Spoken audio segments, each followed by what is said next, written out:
Hi guys, G5 CoZmos here for another video, and today we are going to be talking about move staling or stale moves in Super Smash Bros. For Wii U. So, according to ssbwiki.com, stale move negation, also known as repetition effect in Super Smash Bros. 4, refers to how moves cause less damage and knockback as they are used multiple times in a row. So yeah, that's basically it. I'm not so sure about Smash 64, but ever since Melee, there's been an effect where if you keep using the same attack a lot of times, it gets slightly weaker in both damage and knockback every time you hit with it. Now, I believe the knockback is actually calculated due to the damage itself being reduced, because I think the game calculates that when the damage is reduced, it automatically reduces the knockback of the move as well. But I know it does reduce both of them. Now, the interesting thing that I actually didn't know until I read up on this, so I'm definitely going to post the link to the wiki in the description, is that stale moves work where they're calculated by a queue of the 9 most recently used moves by your character, and the damage is decreased based on how recently you used a particular move that you're using, and by how many times that move was used within the 9 last moves in your queue. So, you can basically unstale your moves by using other moves, but it takes more than just one move to completely unstale all of your other moves because of this 9 move queue. So that might sound a bit confusing. Again, I am going to put the link there for you, but I'm also going to go into a match and test a couple things out. Now, it's worth noting that I'm going into a standard Smash match here, as this will not work in training mode. Training mode in Brawl as well, and possibly Melee as well also, did not have the staling effect in training mode. I guess they just figure it makes it easier to calculate base percents that way. So I'm going on an infinite time. I'll be playing the American Flag Mario, and actually I'm playing both Marios because I have the gamepad here.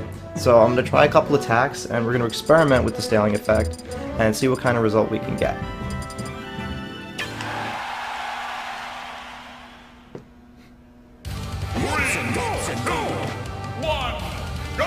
Okay, so I'm going to start off with Mario's jab.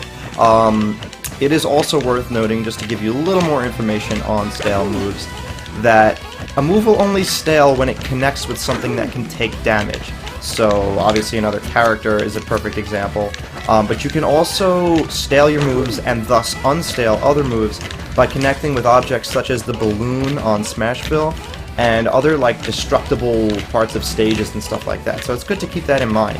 According to what I read, moves will not projectile moves will not stale, nor will items in this game. So, even things like Link's Bomb and Mega Man's Metal Blade will not stale, even though they are special moves which can stale. So, but, in other words, attacking the air like this, my moves are not staling at all.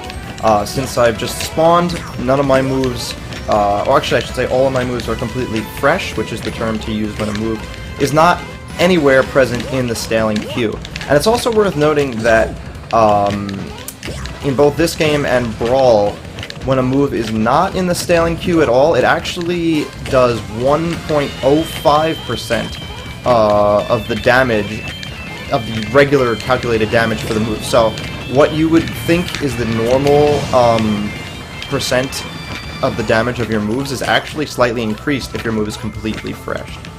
And from what I read also, if your move is completely stale, meaning that it takes up every slot in the 9 move queue, it can be reduced by as much as 55% of the initial base damage for that move, which is extremely significant. So let's get right into it. I'm going to jab Mario 9 times, so we're probably going to see the jab get lowered each time in percent. So first of all, I'm going to make sure to do point blank jab where I'm pushing Mario so we know I'm as close to him as possible. And okay, let's see how much jab 1 does. So jab 1 does 2%.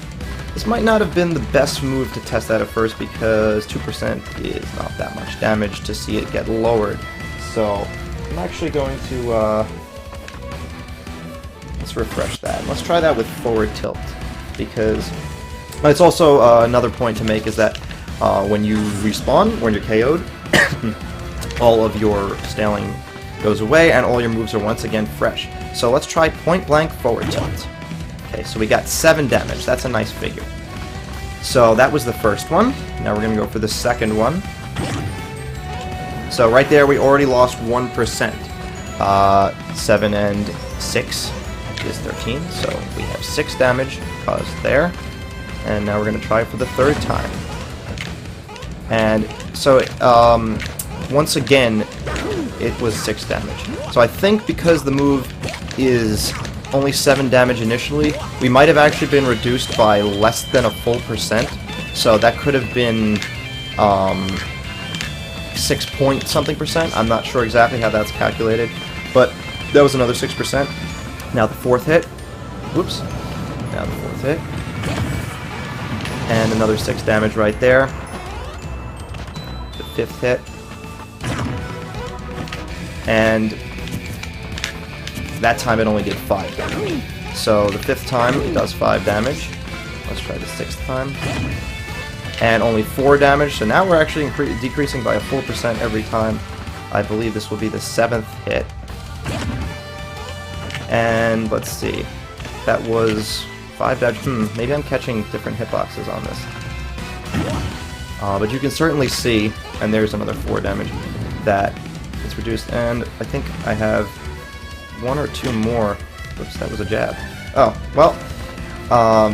Then that's interesting to see now, after I hit 1 jab, where my forward tilt goes. So, now my forward tilt, for every time I hit the jab, now that's replacing some of the forward tilts in the queue, so it's going to make fewer of my forward tilts in the queue, so my forward tilts will be able to be slightly unstaled each time I do this. And as you see right there, back to 5 damage. Now let's see how many more jabs it will take to get my forward tilt back to 7 damage. Well, actually it will never quite work if I keep alternating, but we should be able to reach a point where forward tilt is being consistently alternated with jabs, so they'll both stale evenly. Alright, so you can get the idea for that, and if I just keep forward tilting him, you'll see it will get quite reduced. You get 5% there.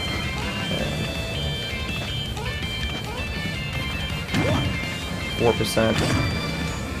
And yeah, I think I'm getting different hitboxes of it, which is unfortunate.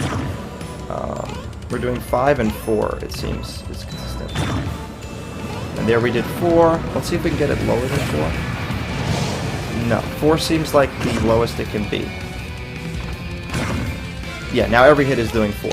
So you can see now, this is an example of a completely completely staled forward tilt. Which is doing 4% each, as opposed to 7%, so almost half of the full % that we're getting from the forward tilt. And let me just jump full. Oh no! Okay, so there we go. I had a feeling it could have been lower. So we can actually get it to 3%, and I think that that did 4% again. I'm not sure why we're getting 4% sometimes and 3 others.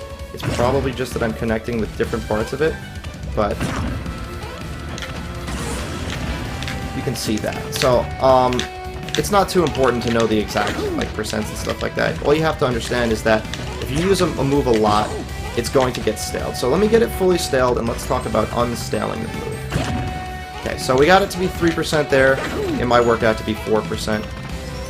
So let me now fill up the queue with some other moves. So let me hit 1 jab, 1 back air.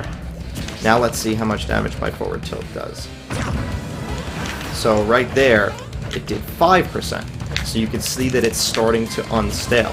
Of course, by using it there with the 5%, I've now added it back to the queue again, so it's going to get slightly more stale. So the thing is, if you want your moves to be completely unstaled, you just have to basically not use them, which is good for saving your smash attacks, for your KOs. That way, when you get into a position where you can KO your opponent, your move will have 1.05% of its base damage. I believe that was the number. I will check in the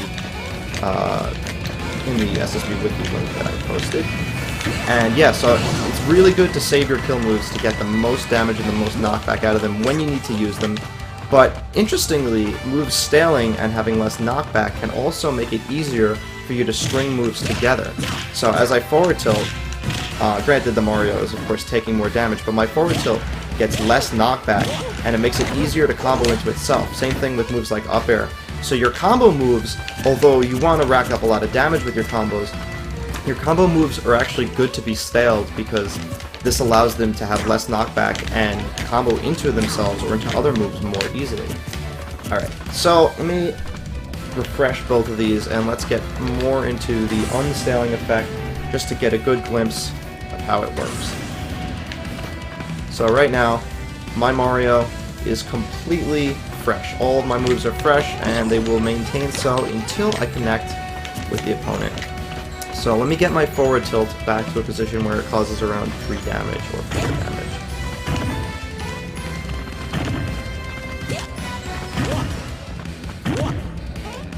We're at 5 now. 5 damage. And that's 4 damage.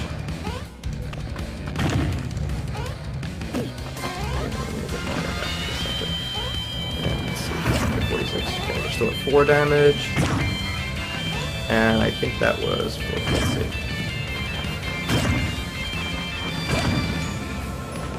And now we're getting 3.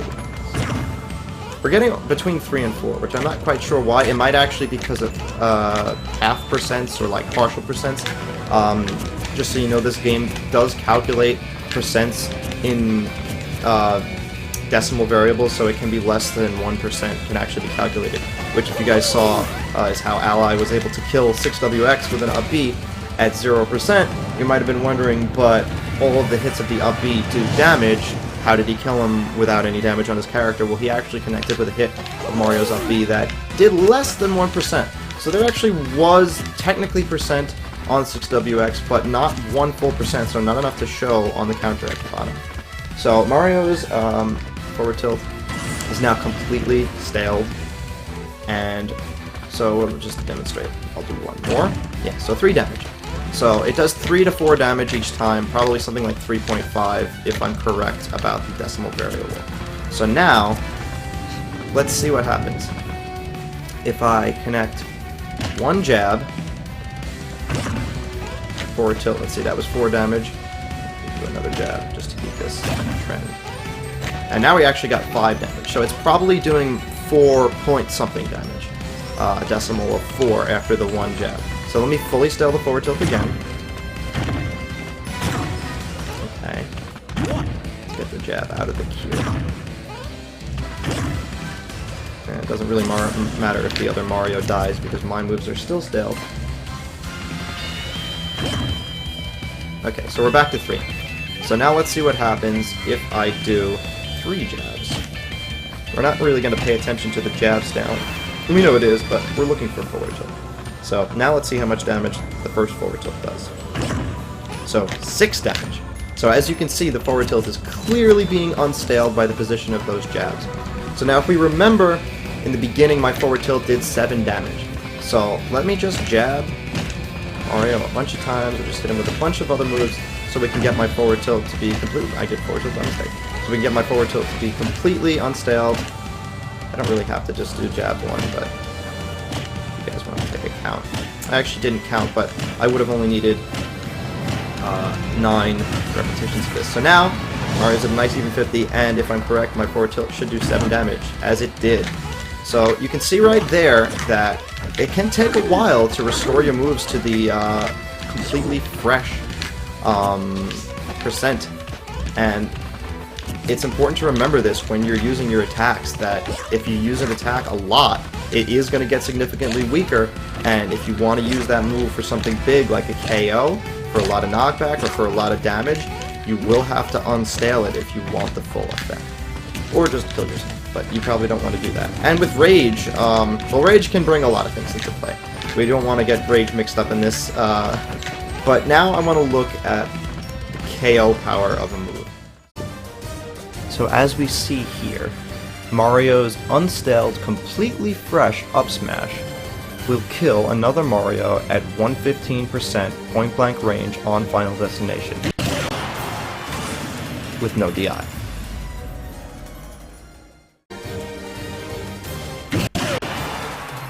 It will not kill at 114. Okay, so now we have a fully staled Mario up smash at 117, same range, same stage. Let's see what happens. And wow, not even a critical hit. Doesn't even come close to killing him. Let's see, that put him at 125. Let's see if it kills him now. This is again completely staled. Still not going to kill, not even at 125. Let's remember that completely fresh, that killed as early as 115. 133, will it KO now? Not even at 133. And that's with no DI. 142, I think it probably will work now, but you can already see the degree to which staling decreases knockback. And yeah, there we go, at 140, whatever it was. That'll take the stop. But this really emphasizes how important it is to hold onto your KO moves and not let them stale. Now granted, that was fully staled, and you're rarely going to be spamming a move like up smash and hitting it enough to the point where that is going to make it that significant. But, you know, you really want to watch out, because even a slightly less staled up smash is still going to be weaker than the fully fresh one. So you really want to make sure to save your KO moves for when you can get that KO with them. And this applies to throws too. So if you're a Mario and or any player that has a kill throw, if you think you might not be able to kill the person with the throw, definitely save that throw for when you know you have the percent for the kill. And then when you know, you'll even be more confident that you're right, because you'll know that your throw is completely unstale. So this goes for, it's a big thing for characters like Ness, although even Ness's stale back throw will kill pretty early, but Mario 2, you know, if you want to get back throw, obviously it's not going to kill at this percent. But things like that. So I hope this helped you with move staling. I definitely encourage you to check out the full description on SSB Wiki, because it's very specific and it covers a lot of interesting information, along with the changes in different Smash games. Smash 4 staling, from what I've read, is very similar to that in Brawl, as with a lot of things in Smash 4. So if you didn't know about staling, I definitely say you've learned a few things for now, and I hope this video really helped you guys. If you liked what you saw, I encourage you guys to like, comment, subscribe, all that good stuff. Let us know if there are any more videos you guys would like to see, as we're always trying to bring you guys the Hype of Smash content in addition to our regular poppin' off tournament videos that we post every tournament. We got all the matches right up here from our stream. So thanks again, guys, and CoZmos is out. Oh, one last thing, guys. So if you'll remember in the beginning of the video, I mentioned that if a move is completely fresh, it actually deals 1.05 times the amount of damage that it normally would. And it's hard to define what normally means, it's just the base knockback of the move. But we can actually tell in training mode, where staling is not a factor at all, what this means. If we remember a completely fresh up smash in a real match where staling applies was able to kill Mario at point blank range on Final Destination at 115. But now we're in training mode where staling is not a factor. Let's see what happens. So Mario is surviving that same up smash at 115, proving this 1.05 multiplier of a completely fresh move. Let's try 116. Once again, there's no staling, there's also no rage. Still not KOing. So we're really seeing how staling can go to actually make your moves more powerful than their base percent. 117? Not even going to KO at 117. And let's try 118. I think this should do it. Yes, 118. So 118 is the true base kill percent for Mario's up smash, but due to staling actually increasing the knockback of a completely fresh move, it's able to kill 3% earlier, which is really interesting. So that's the video. Once again, guys, thanks for watching. Goodbye.